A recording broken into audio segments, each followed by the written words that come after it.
टस से मसली हो रही है और गर्मी बढ़ रही है, कैसे चलेगा काम? क्यों कैसे चल रहा, रोज चल नहीं रहा, सही है अपना। गर्मी का सीजन है तो गर्मी तो आवेगी, किसानों ने अपना गर्मी का साधन कर लिया तो क्या दिक्कत है। ट्रेंड कर रहा है ट्विटर पर कि मोदी जी रोजगार दो, क्या युवा जाग चुका है आज? है ट्रेंड कर रहा है खबर कि मोदी जी रोजगार दो ट्विटर पर। जिसे भूख लगेगी वो रोटी मांगेगा, नहीं मांगेगा तो रोजगार किसा वो नौजवान नहीं मांगेगा, क्या बुढ़े मांगेंगे? भाई रोजगार मांगेंगे क्योंकि उन्होंने वादा किया था इनसे और वो 7 साल हो गए हैं, 14 करोड़ नौकरी हो गई है इनकी, कहाँ है ये नौकरी? तो मांगेंगे, वोट दिया इन्होंने उसे, प्रधानमंत्री बनाया है तो फिर रोजगार कौन देगा? पेट्रोल के दाम हो गए हैं 100 से ऊपर राजस्थान और मध्य प्रदेश में, बाकी दिल्ली एनसीआर में भी 91 के ऊपर हो चुका है पेट्रोल। लेकिन कुछ लोग वो कहते हैं कि चाहे पेट्रोल 300 हो जाओ लेकिन वोट मोदी जी को देंगे। बिल्कुल वो दें, उनके घर ज्यादा पैसा है वो सरकारी खजाने में दें, गरीब जनता को क्यों मरवा रहे हैं? वो बताओ। कह रहे देश मजबूत हाथों में, देश तरक्की कर रहा है। अरे कौन सी तरक्की कर रहा, सारा तो देश बिक गया, तरक्की हो रही कही है, सारा देश बिक गया, कुछ और बच रहा? हम तो बतावे ना, नहीं तो तड़के वो भी बिक जाएगा। तो मोदी जी तो खुद कह रहे हैं कि हम जो है यहाँ पे व्यापार करने नहीं आए हैं, हम तो जन कल्याण करने आए हैं, सारी कंपनियां बेच देंगे सरकारी की। बहुत बढ़िया बात है, तो पहले से पता था है? सौगंध मुझे इस मिट्टी की, मैं देश नहीं बिकने दूंगा, सौगंध मुझे इस मिट्टी की, इस देश में 1 इंच जमीन छोड़ के नहीं जाऊंगा, बेच के जाऊंगा, ये है उसका नाम। वो तो करें, इससे देश का विकास होगा बेचने से। भाई बेचने से देखिए, एक व्यक्ति के 2 बेटे होते हैं, एक बेटा सपूत होता है, वो बुजुर्गों की संपत्ति को संभाल के रखता है, उसे बढ़ाता है, और एक बेटा नालायक होता है, उसे कितनी भी संपत्ति दे दो वो उसे बेच देता है। तो ये हमने नालायक प्रधानमंत्री बना दिया है। पिछली सरकार ने अपना कर्ज लिया था उसको अदा कर रहे हैं, मोदी जी बेच के कह रहे हैं। कौन कह रहा है? आज मोदी जी का इतिहास उठाइए, जिस दिन से मोदी जी बने थे 2014 में, देश का कर्ज देख लीजिए उस दिन और आज देख लीजिए, दुगना हो गया है। तो क्या कर्ज निपटाया भाई, ये तो दुगना हो गया है। दूसरी चीज, भारत कितने युद्ध लड़ा, आरबीआई का रिजर्व पैसा कभी जरूरत नहीं पड़ी। इसने कौन सा युद्ध लड़ा कि आरबीआई का रिजर्व पैसा भी ले लिया, सारी कंपनियां बेच दी, एक स्कूल भी बनाया क्या? अरे किसी स्टेशन पे एक कूलर भी लगवाया क्या? हाँ लगवाया है। सरदार पटेल का अपमान करके उस स्टेडियम पर अपना नाम लिखवाया है, ये काम किया है। लेकिन मोदी सरकार में राफेल जेट तो आ गया देश में, राफेल जेट आया है, राफेल पर कितना महंगे पे आया है ये भी तुम्हें पता है, और किसको उसे ठीक करने का ठेका दिया है? भाई एक बात तो बताओ, तब मेरे से कहने लगो कि एक वीडियो हमारी बना दिए, जब मैं इसके बारे में जानता नहीं तो कैसे वीडियो बनाऊंगा? बताओ। हिंदुस्तान में एक कहावत है कि जिसकी कार उसी को साजे और करे तो डंडा बाजे। हाँ, राफेल आया हिंदुस्तान में, उसकी मेंटेनेंस का किसको देना चाहिए? जो हवाई जहाज बनाना जानता हो, ठीक करना जानता हो, जो हिंदुस्तान की एरोनॉटिक्स है, वो जो हिंदुस्तान में हवाई जहाज बनाती है, उसको नहीं दिया। क्यों? कि उससे दलाली नहीं मिलती। किसे दिया? अंबानी को दिया, और वो अंबानी जो भारत का पहले ही डिफॉल्टर है। अच्छा, जो ट्रेंडिंग कर रहा है ट्विटर पर कि हम दो हमारे दो, राहुल गांधी भी बार बार उसे ट्वीट करते जा रहे हैं। नहीं, राहुल कर रहा तो मैं क्या करूं भाई? ये तो सबको पता कि 2 गुजराती आए और 2 गुजरातियों को लाए। भाई मोदी और अमित शाह हम 2 और हमारे 2 अडानी अंबानी। लेकिन अगर व्यापार कर रहे हैं दोनों, वो तो क्या दिक्कत है आपको? देश में इससे पहले कोई वो नहीं थे उद्योगपति। जब से मोदी जी आए हैं, देश के 95% ठेके अडानी और अंबानी को ही जा रहे हैं। क्यों?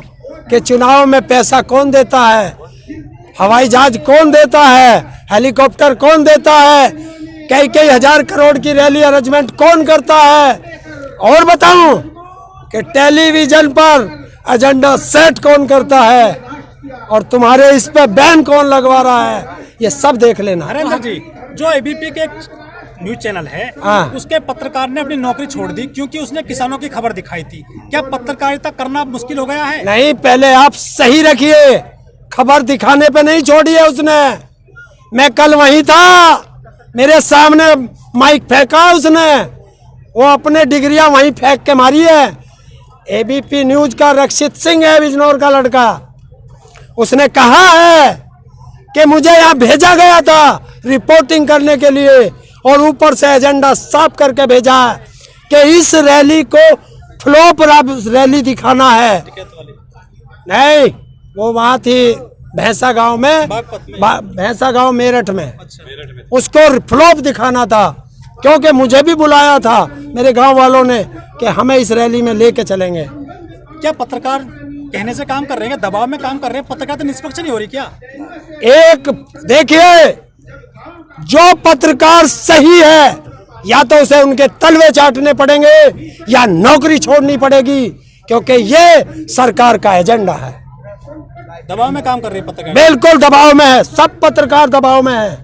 लेकिन अब तो सोशल मीडिया पे भी अंकुश लगने वाला है, अध्यादेश आ गए हैं उनके। देखिए, सारी चीज अपने गुलाम कर बना चुका है, सारी संवैधानिक संस्थाओं को गुलाम बना चुका है और अब सोशल मीडिया को भी गुलाम बनाना चाहता है।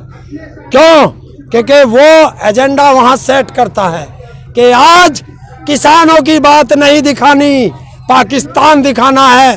तो आप देख लेना, सब टेलीविजनों पे बदल के देख लेना, सब पे पाकिस्तान चलता मिलेगा। और किसानों की बात जो सोशल मीडिया पे जा रही है उससे उनके एजेंडे को फर्क पड़ता है, तो अब वो तुम पे भी नकेल कसना चाह रहा है, तुम्हें भी गुलाम बनाना चाह रहा है। तो ये लोकतंत्र के लिए खतरा नहीं है? अरे लोकतंत्र तो है ही कहाँ हिंदुस्तान में। अगर पहले से टीवी पे एजेंडा सेट है तो लोकतंत्र कहाँ बचा? लेकिन आपने तो लोकतांत्रिक सरकार चुनी है वोट दे करके। ये देखिए, हमें क्या पता था कि हम ऐसा नालायक प्रधानमंत्री चुन रहे हैं जो देश की संवैधानिक संस्थाओं को गुलाम बनाएगा। अच्छा, तो देश में गुलाम है कब विकास है? लोग गुलाम हो गए? गुलाम नहीं है कि ये निष्पक्ष आवाज उठाने की बात को भी आज उसने सेट कर दिया। बताइए, जो देश में सरकार के खिलाफ बोलेगा ये तुरंत उस पर दिखाते हैं ये देशद्रोही है। सरकार के खिलाफ आवाज उठाना कौन सा देशद्रोह में आता है? लेकिन ये और इनके सेट किए हुए लोग तुरंत उसको देशद्रोही कर देते हैं। इनकी आईटी सेल तुरंत उसे देशद्रोही घोषित कर देती है। अच्छा, तो क्या लग रहा है, सरकार तो मान नहीं रही आपकी बातें? गर्मी आ रही है, फसल तो आपको लग रहा है किसान मान जाएगा? किसान सर कटा सकते हैं लेकिन सर झुका नहीं सकते, मर सकते हैं, घर वापस खाली हाथ जा नहीं सकते। कुछ किसान हैं जो फसलों को नष्ट कर रहे हैं, कुछ किसान अपनी फसलों को नष्ट कर रहे हैं खेत में। नहीं, उनको बता दिया गया वो गलत है। टिकैत साहब ने भी कहा है, सबने कहा है, पूरे किसान मोर्चा ने भी कहा है कि ऐसा ना करे, तुम्हारे समझने में गलत हुआ। टिकैत साहब ने कहा था कि अगर अपनी पे आ गया किसान तो फसलों को आग लगा सकता है, और वो सकता है को छोड़ के वो आग लगाता है, समझ गया किसान, इसलिए थोड़ा कंफ्यूज है। फिर उन्होंने मना किया है कि ऐसा ना करें, इस फसलों पे हमारे पशुओं का भी अधिकार है, हमारे परिवार के आसपास के लोगों का भी अधिकार है, तो ऐसा ना करें। वो गलत कर दिया थोड़ा सा, चलिए भावुकता में कर गया, अब ना करें। जो अपने कैंप बना रहे हैं, यहाँ पर जो तंबू बना रहे हैं, उसमें पटेरा लगाया जा रहा है, बांस लगाया जा रहा है, क्या लंबी चलेगी लड़ाई? 1-2 साल? 4 साल? ये तो सरकार बताए, हमें नहीं पता। नहीं, जितने साहब हमने क्लियर बता दिया, बिल वापसी होगी तो किसान की घर वापसी होगी, और बिल वापसी नहीं होगी तो किसान की घर वापसी कभी नहीं होगी, यही मरेंगे। लेकिन सरकार ने तो बात करना भी छोड़ दिया अब आपसे। तो क्या हो गया? सरकार बात भी करेगी, सरकार बिल वापस भी लेगी, सरकार एमएसपी पे गारंटी का कानून भी बनाएगी। अहिंसात्मक आंदोलन में ये ताकत है। हरेंद्र जी, जिस तरह से आप बात करते हैं किसानों के इस आंदोलन में, मीडिया से, सोशल मीडिया से, आप बहुत हाजिर जवाबी हैं, सब चीज का जवाब देते हैं। आप पढ़े लिखे कितने हैं आप? मैं ग्रेजुएट हूँ 1986 का, पैदा भी ना हुए होंगे आते थे पत्रकार। मैं इनकी तरह फर्जी डिग्री थोड़ा लाऊं, मेरी तो साथ पढ़े हुए लड़के हैंगे, और प्रधानमंत्री दिखाए अपना साथ का कोई एक भी हो? ऐसा हो सकता है कि जिस कॉलेज में मैं पढ़ा हूं या तुम पढ़े हो एक भी बच्चा तुम्हारे साथ ना पढ़ा हो? है? प्रधानमंत्री साथ तो अपनी डिग्री दिखाइए प्रधानमंत्री। मैं डिग्री की बात ही नहीं करता, डिग्री तो रोज मिले बाजार में। हिंदुस्तान है, इसमें नकली पासपोर्ट भी आ जा। तुम तो डिग्री की बात कर रहे, वो दिखाओ जो लड़का उसके साथ पढ़ा हो, उसे लाओ ना। या वो दिखाओ जिस माई के लाल ने इसके हाथ की चाय पी हो। आओ मेरे सामने, फर्जी बनाने से कुछ नहीं होता, असली पे आओ। ठीक है, थैंक यू।